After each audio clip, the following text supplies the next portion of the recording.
എല്ലാ ഫിലിമും ഇപ്പൊ കാണാൻ വരുന്നുണ്ടല്ലോ. ഇല്ല, ഞാൻ ആകെ ഇറങ്ങിയതിനു ശേഷം 3 പടം കണ്ടിട്ടുള്ളൂ. ആദ്യം മറ്റേ ഗുരുവായൂർ അമ്പലത്തിൽ കണ്ടു, പിന്നെ തലവൻ കണ്ടു, എന്നിട്ട്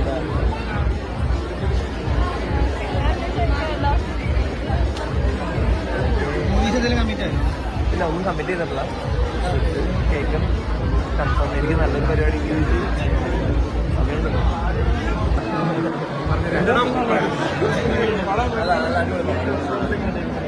കുറെ ചിരിക്കാനുണ്ട്, നല്ല എന്താ പറയാ മെസ്സേജുകളുണ്ട്, പിന്നെ കുറച്ച് സട്ടിൽ പരിപാടികൾ നല്ല രീതിയിൽ വർക്കായിട്ടുണ്ട്. എനിക്ക് നന്നായിട്ട് വർക്കായിട്ടുണ്ട്. കോമഡി സൂപ്പറായിട്ട് എല്ലാം കൊണ്ടും ടോട്ടൽ എന്റർടൈനർ ആണ്.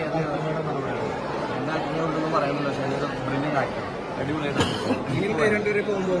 എല്ലാം സൂപ്പറാണ്. കെമിസ്ട്രി വന്നത് എനിക്ക് ഷെയിൻ്റെ കെമിസ്ട്രി, എനിക്ക് ബാബുരാജനായിട്ടുള്ള കെമിസ്ട്രി ഭയങ്കരമായിട്ട് വന്നത്. അതാണ് രസം.